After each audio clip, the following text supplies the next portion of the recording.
well, we can't call him Jumbo Jr. because he'll get sad. It's like, then call him anything else. Call him Mark. Yeah. Why are you calling him the insult?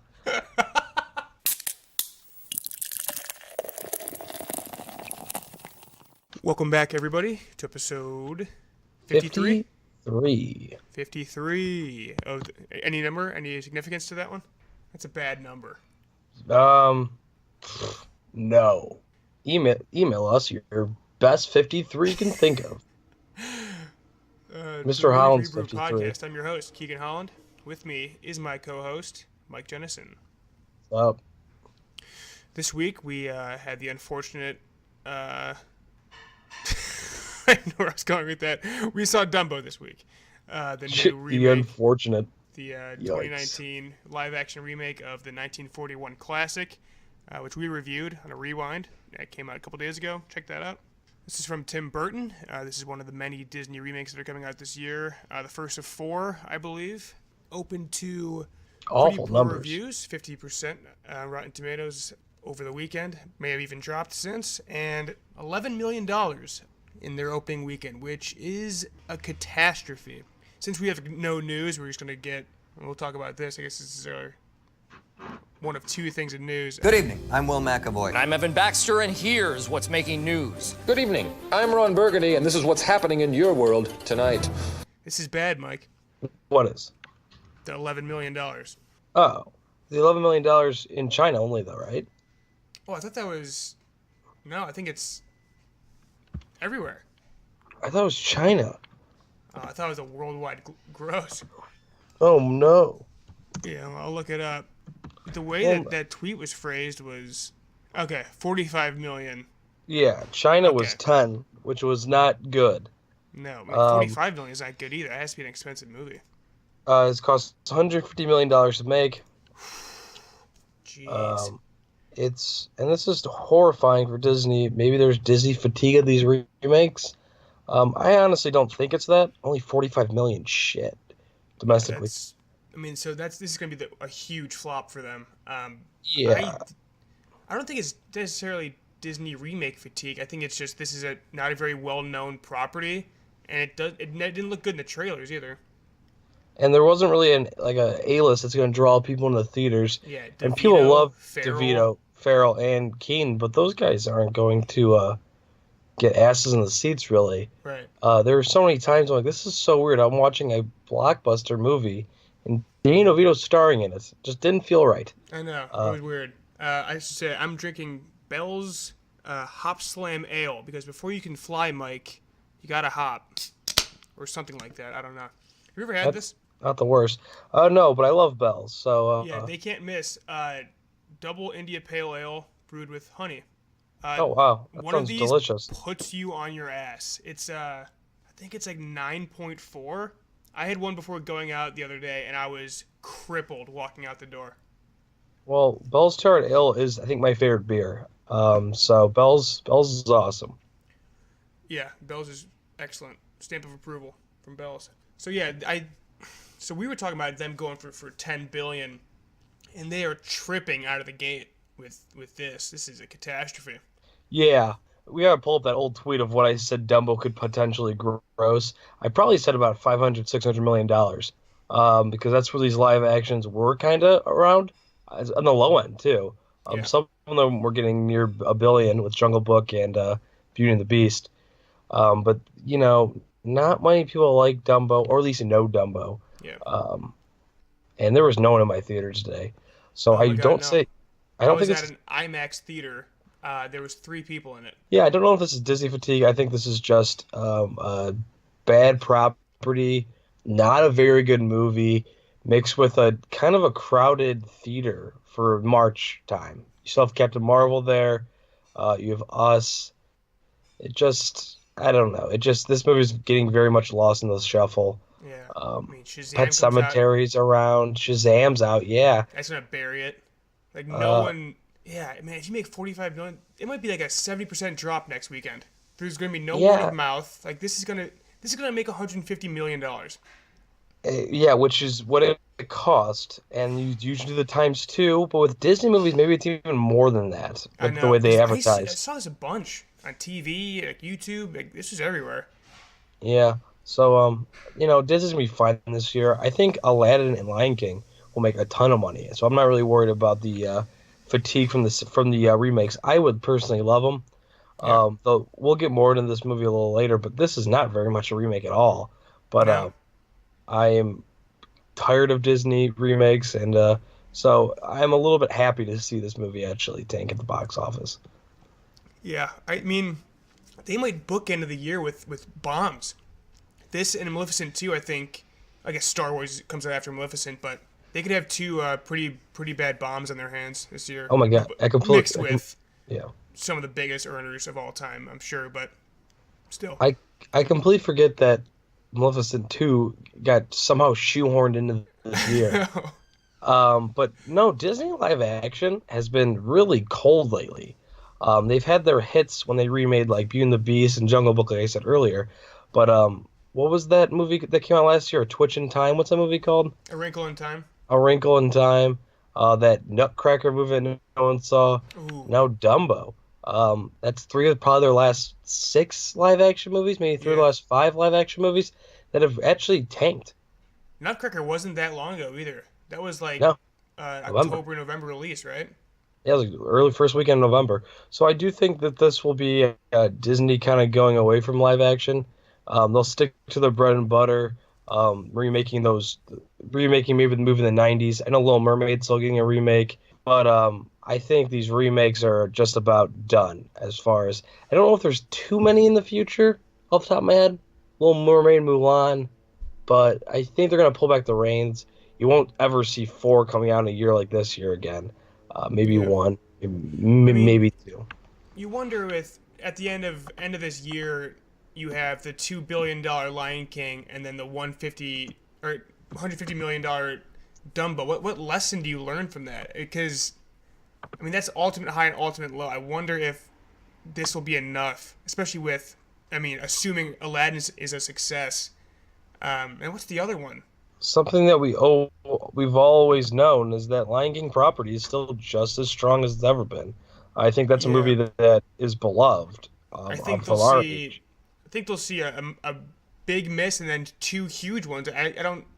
Maybe they'll just pick them a little more wisely. They'll stay with the 90s. They'll do a Hercules or a Tarzan or a Mulan. I think Mulan's being made, so I don't know.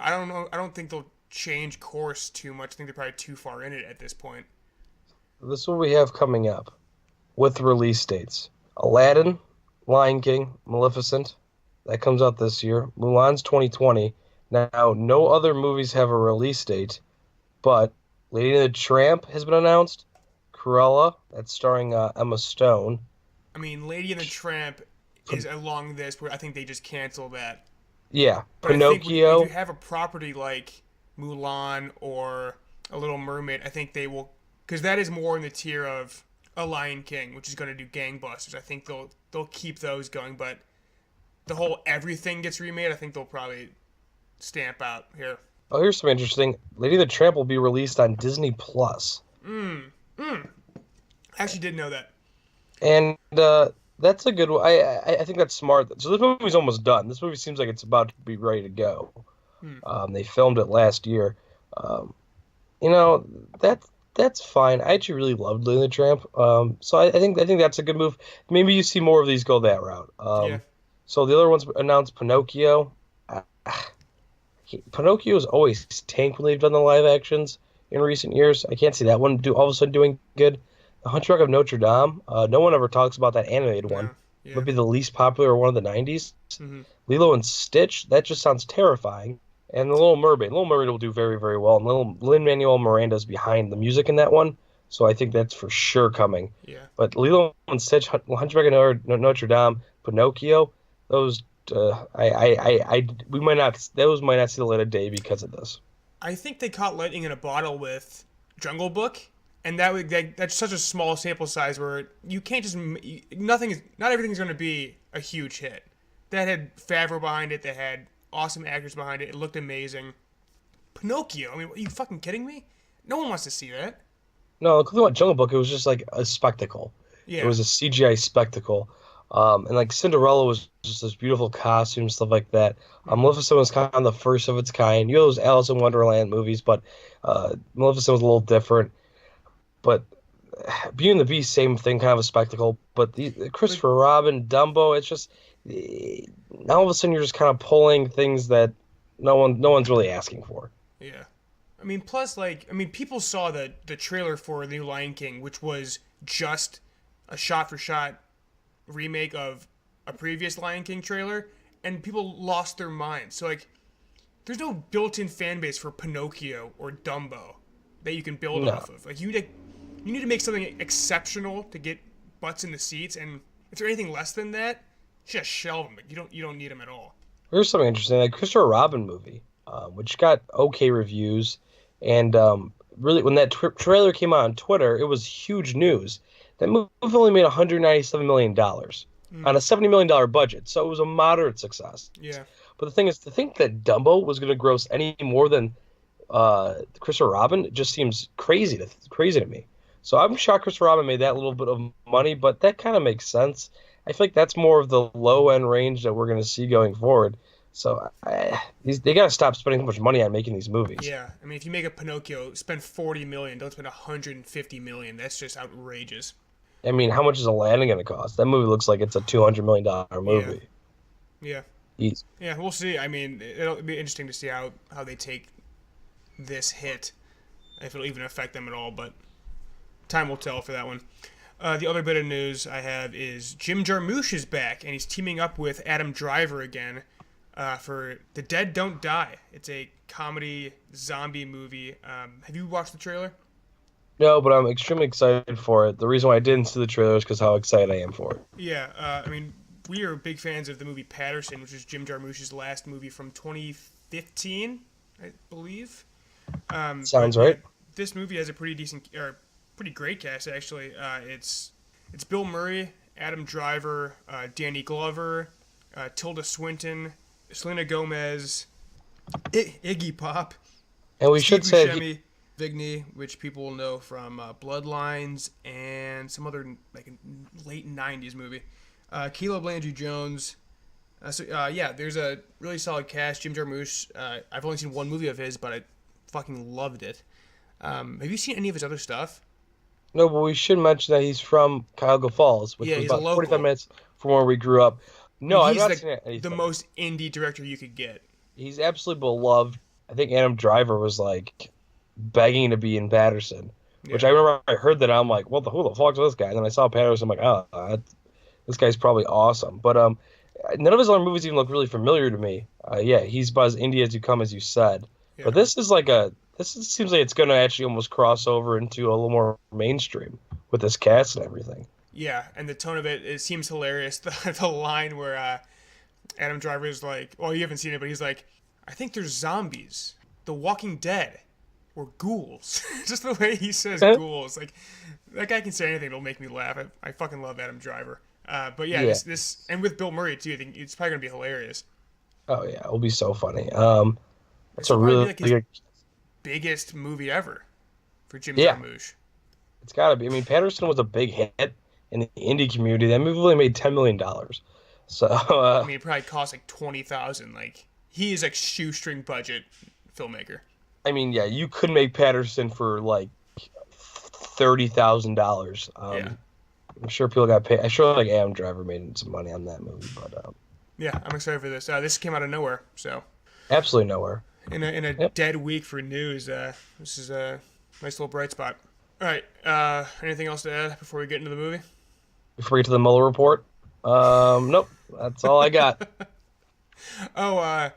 Nipsey died? What the fuck's the guy's name? Nipple? Dude. Yeah, I actually was on his Wikipedia page right before we started. A lot of cryouts on Twitter. I have no idea who this guy is. I am so sorry. I am so white.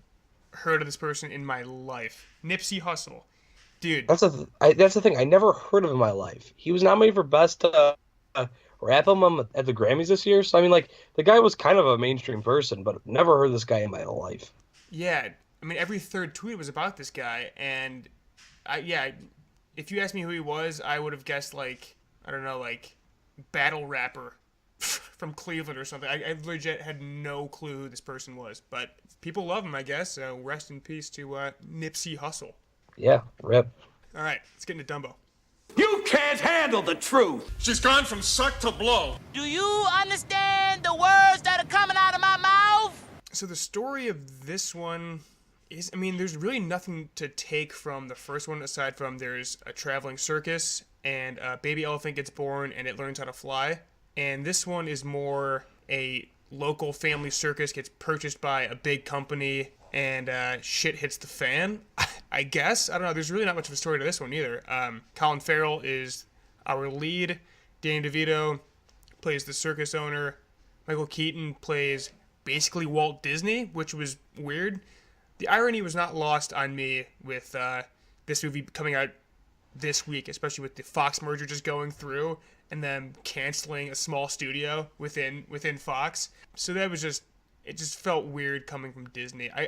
This movie could have been like really interesting if it was made by anyone else and was a critique of Disney, and you name Michael Keaton like William Donovan or something like. But it being a Disney movie, it makes it even worse, and it's not good to begin with. I heard people say, I've heard reviews where they said they were cringing during some of like the anti-capitalism stuff, and yeah, it's coming from the wrong source. I mean, completely. The dude literally makes a theme park. Makes a theme park. There's Dumbo. Dreamland or something? There's Dumbo stuffed animals that you would see in Disney World. Very, very odd. I can't believe that Burton went in this route. But maybe Burton was like, look what I can do. I don't let Disney get inform me. Yeah. He made a... I mean, are there any bright spots for you? I don't know. I thought all the actors were actually really good. I agree. I liked everyone's performance, but I like those three leads a lot. I like Keane. I like DeVito. I like Colin Farrell. The thing is that what was wild is that Alan Arkin was in this movie. Why did they get Alan Arkin for that? No, it didn't beat Alan Arkin at all. I mean, he sits in a chair for most of the movie and makes like snide comments. If you get anyone else not named Alan Arkin, this movie probably costs $3 million less. Just true. Like that's just wasting money in just a dumb spot. But yeah, I like the Eva Green too. But I didn't hate this movie. I really didn't. I thought it was a good family movie. Taking it into that context. It kept the sadness. Kept the sadness. The tone was a little different. He totally didn't remake the movie at all. I went in a completely different direction. I'll say it's better. I think it's better than the original. I think it's better than the original too. And it still kind of keeps with the theme in the original. I was shocked they kept like the animal cruelty stuff in. I was also shocked that someone died so early. That guy died so early. I hated that dude. What was up with the security guard? Looked like he was made of wax. Oh yeah, that was crazy. What the hell is also, yeah, there was a lot of really weird points, but I don't know. Dumbo's cute.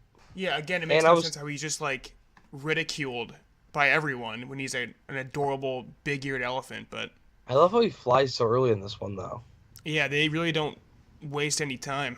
I was literally floored when I saw him fly. I'm like, holy shit, that's not supposed to happen.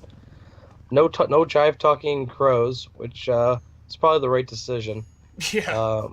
I feel like they shoehorned like calling him Dumbo though. I wrote a note. Was that genius, or was that the worst decision of all time? I think it was the worst. Where it goes from our dear baby Jumbo, and the letters fall off and say ear baby Dumbo. I couldn't tell if that was an awesome move or the dumbest move ever. I'm didn't like it. I'm going the worst. But no, I mean that was okay. But when the kid starts calling him Dumbo, and his sister's like, "Why are you calling him Dumbo?" He's like, "Well, we can't call him Jumbo Jr. because he'll get sad." It's like, then call him anything else. Call him Mark. Yeah. Why are you calling him the insult? Yeah, kid's a bit of a dick, huh? Yeah.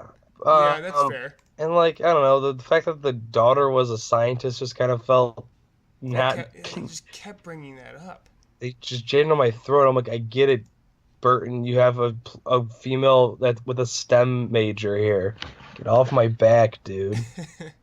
Joseph Gatt is the name of that wax man. He's like wax version of Doug Jones.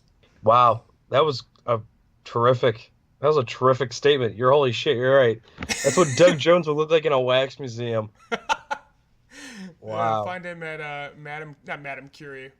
Is it Madame Curie? Madame. That makes... No, Madame Mado. Madame. Oh God, I have to look that up. The one is in London, right? There's a ton of them. I think the one is in Madame London. Tussauds. Madame Tussauds. Oh, Madame Curie is the scientist that we saw in the movie. That's what it is. Oh well, good on you. I guess we'll give our scores before we get into spoilers. This is gonna be a short fucking episode. Oh yeah. I mean, I wasn't like in pain in my seat watching this happen. It was just like, show me something here, and 2 hours went by and they didn't really show me anything. Well, that's my thing. I just didn't hate this movie though, which like usually I hate these movies, but like I was just like, this is okay. That's kind of the whole entire thing. Never got too high, never got too low, and I was over. So I'm gonna give us actually gonna give us the good old gentleman's 6. I'm gonna give it a thumbs up. I don't know why. I don't know why in the world I am, but I am. There's something there that I'm giving it a thumbs up for. Interesting. I'm not gonna be a gentleman. I'm gonna give this one a 5. I'm gonna give it a thumbs down. But like, if you want to watch either Dumbo the original or this one, I'd say watch this one. Because it actually grows on, like, yeah, it like extends the world of Dumbo. I mean, not like people were itching for it, but Byrne actually did an okay job here with what he was given, if that makes sense. But I still think it could have been so much more. It could have been so much more, and it was like it was always Disney. Yeah, it was always like it was trying to break out of itself, but it never could. This one's a lot less racist too, which is a positive. There's not one black person in this one to make up for being racist as shit in the last one. No, there is. Oh, the strongest strong man. guy. Yeah. I was looking for the black people to set up the tent at the beginning of the movie, and they didn't do it. You know which how is much fine. Tim Burton loves pale people. Think he's going to cast a black guy? But I will say this. The Burton aesthetic works in Dumbo, though. It was the right choice. He was the perfect guy. Yeah. So, like, it was ever like, I'm watching a Burton movie. It's like, this is what Dumbo live animation would actually look like. So, yeah. Tim Burton's ideal actor is clear. Is Larry Bird. Is Larry Bird. With a pale gray sky in the background. With jet black hair. With jet black. Eva Green is his new Helena Bonham Carter. I feel like she's been in his married? last 4 movies. Is he married to Helen Bonham Carter? Not anymore. They got divorced. That's why she's not in him anymore? Yeah. Awkward. Mm-hmm. All right, let's get into spoilers, I suppose. So yeah, Michael Keaton's the bad guy. I suppose we probably knew that from the jump. He is a big-time business owner that wants to buy up smaller companies and troops and form like a big conglomerate of entertainment. And then once he does, he immediately lets those people go. I mean, it's literally Fox 2000. Yeah. It's like it's so weird. And like I said, if A24 made this movie, it was like, oh, what a sick critique of Disney and big studios. But now it's just like, what's going on here? This is a weird cash grab where you like kind of make fun of yourself, but not really, and it doesn't go hard enough. No, it doesn't go hard enough. It like hints at it and then it just kind of pulls back. Yeah, it was weird, and just I never thought it was going in this route.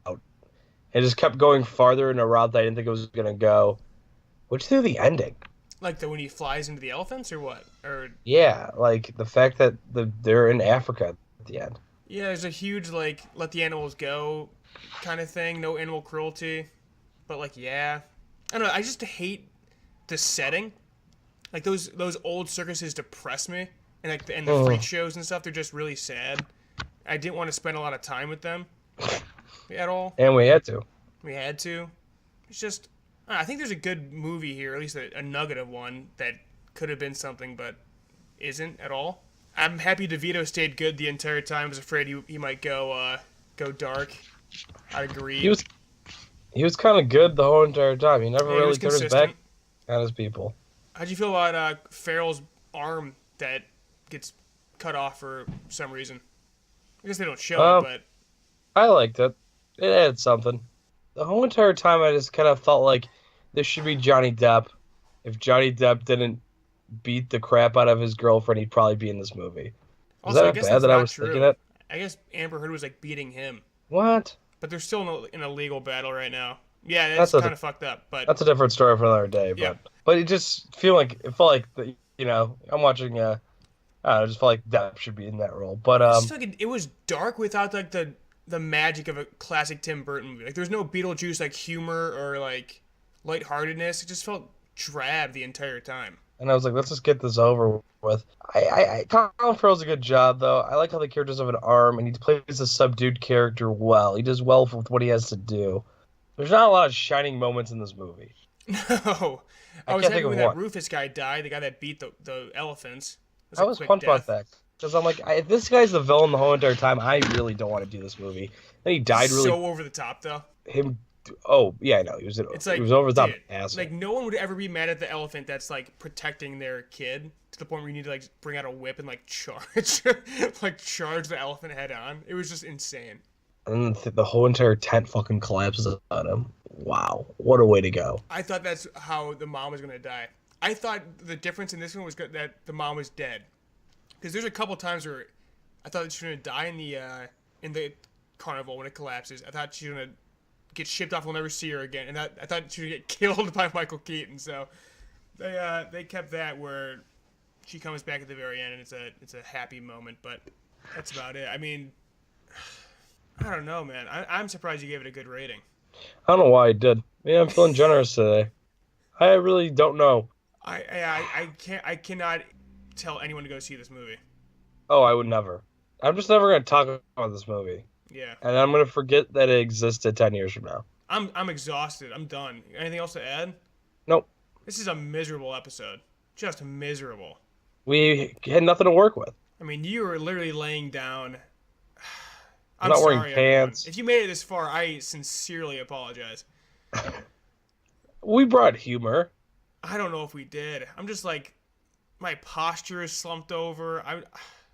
You didn't turn your mic. You didn't turn your camera on, so I couldn't see you. Oh, you can't see me? That's fine. I don't want to see you. I'm just saying I can't. Oh, it says I'm on. Oh, that's weird. Whatever. But yeah, I'm done here. Yeah. Did you watch anything else? No. I take that back. Watch a surfing documentary with my buddy Reed, who's a surfer, and it was in 4K, and it was Dude, those are sick. it was narrated by John C. Reilly, and it was very, very, very cool. I was at a party one time, and I went upstairs to go to the bathroom, and I saw like Linker just chilling in this room with another lake kid. I don't remember who it was, and they were just watching this snowboarding documentary, and I sat there for 2 hours and just watched the entire thing. It was unreal. Yeah, those are awesome. It was like one of those show off your brand new TV kind of documentaries where it just looks absolute crystal. It was amazing. Yeah, yeah. I think Rito was the first 4K surfing documentary, and it was just pretty as hell. Dude, that's sick. Yeah. I watched Lock, Stock, and Two Smoking Barrels from Guy Ritchie. He's doing the new Aladdin movie. And it further confirms that I have no idea why he was picked to do Aladdin. Because he's just so good at doing small British like crime movies, and Aladdin is just not that. But Lock, Stock is really good. The soundtrack's awesome. And it's a lot like Snatched. I think Snatched is probably better, but Lock, Stock is a good one. I think it's his first movie, too. So. And then what else did I... Oh, I watched Casino Royale. This is a good week for Eva Green for me. And I made the claim. I was immediately pooped on, but I'm sticking to it. No one has ever looked better than Eva Green in Casino Royale. I don't have a comment to make. I've never seen Casino Royale. Fair, but beautiful. I'm getting a call from Rossi. Let's see how this goes. What's up? Hey, you want sweet? I just sent you 2 pictures. You All want right. sweet or bread and butter? I think bread and butter are sweet, right? I think so. They're also half the price. Yeah, do bread and butter. Ooh, can you get like those are like sliced though. Do you have any like small pickles? Like mini pickles? Like entire pickles? Yeah, but they're like an inch long. Yeah, like cocktail pickles. Yeah, Like, cocktail pickles. There's dill or sweet. Sweet. Which one you want? Sweet. Sweet, yeah. So nix the bread and butter and get the sweet whole pickles. Yep. All right, cool. Thank Nice. you. Mm-hmm. Upset. Where? Upset. Hey, Rossi. Will that stay in the podcast? Who knows? Pickle talk. What else? What was I saying? Oh, Casino Royale. Still so good. It's the best Bond movie ever made. I'm convinced. Changed my mind. And Eva Green is beautiful in it. The only issue with that movie is that it ends like 7 different times, but all the endings are good. Did I ever tell you that Caroline's sexual awakening was watching Casino Royale? When Daniel Craig rises out of the sea with his Speedo on? Yeah, I don't think she'd want me to share it with the world, but you can leave it in there. That was her sexual awakening. Spice up the pot a little bit. If you made it this far, you get Enjoy that that. Enjoy that. Enjoy that. Yeah, dude. I mean, he's a potato man, but he looks damn good in that shot. I get that. Yeah. Well, I just bought, or Brendan just bought Devil May Cry 5. I started that right before you called me saying you're ready, so I've played literally 30 seconds of that, but I'm pumped to get that going. What is in? Oh, we're doing Shazam next week, right? Probably. Maybe get Liam on for that. Not really sure. If you can find Hopslam Ale, 1 beer is enough. It's a slam. And it's delicious. Yeah, you should find Hopslam if you can, Mike. I've got really nothing else to add. This is going to be 26 minutes probably. That's fine. You know what? We've had a lot of long ones in a row here. This is our gift to you guys. You're welcome. You're welcome. All right, follow me at Cashmoney Keegan, Mike at _Oglebay, us at movie_rebrew. We'll be better next week. We will be better because I think we're gonna have a lot more to say about Shazam and hopefully a guest on. Also next week, or maybe a little bit after that, we'll be doing our Hellboy 1 and 2 rewind, the Guillermo del Toro original movies. Pretty pumped for that, actually. Neither of us has seen The Golden Army, so it'll be a new experience for us. And then watch the first one again, which we haven't seen in a couple years probably. Thanks for listening. Follow us on or subscribe on iTunes, SoundCloud, and YouTube. We would appreciate it. Roast us via 5-star review. Tell us how bad we suck and how bad this episode was, because oh boy, it was not good. Thanks for listening. 5 stars. Stars. See you next week. Bye.